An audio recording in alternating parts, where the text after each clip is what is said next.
अब दुकान वाले को क्या मालूम कि हमारी दुकानिया में भगवाने घूम रहे हैं भिखमंगा बन के है। जज साहब जो वृंदावन वाले थे वो क्यों विरक्त हो गए। पत्नी ने कहा कि अरे भाई चलो, एक केवट की गवाही देने के लिए भगवान गवाह बन के चले गए थे कोर्ट में। केवट ने सेठ का रुपया लौटा दिया था।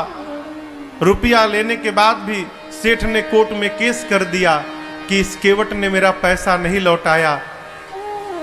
जज साहब ने केवट से पूछा कि तुमने रुपया लौटाया तो वहां पर कौन था। केवट बोला 3 लोग थे। कौन?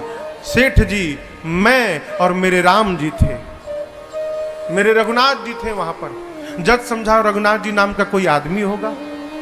अगली तारीख पर रघुनाथ जी के आने का गवाही देने के लिए सम्मन भिजवा दिया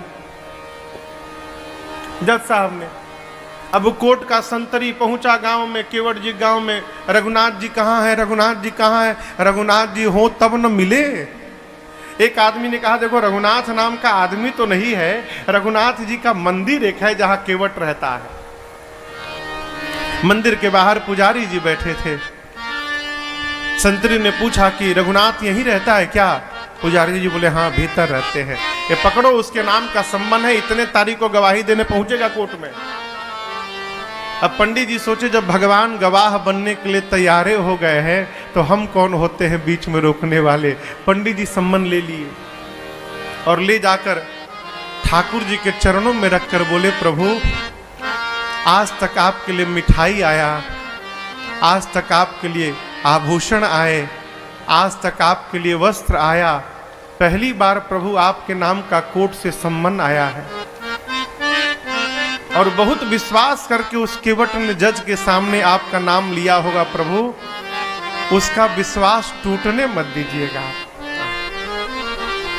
जिस दिन तारीख थी ना उस दिन पंडित जी सबसे सुंदर कपड़ा ठाकुर जी को पहनाए।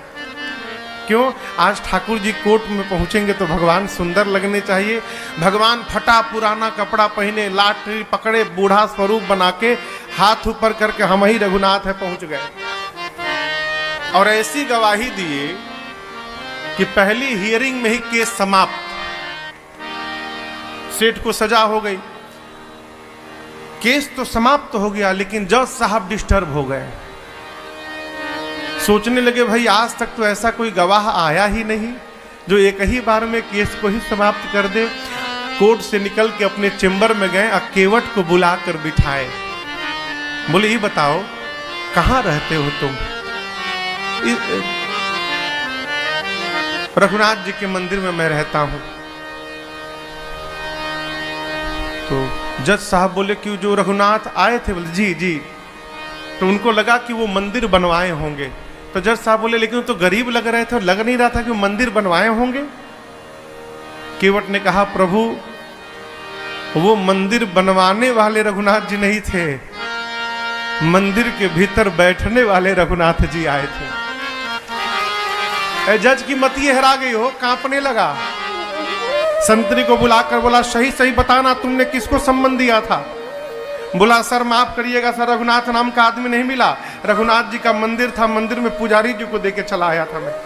तो जो आए थे वही पुजारी, नहीं पुजारी जी ये नहीं थे, दूसरे थे।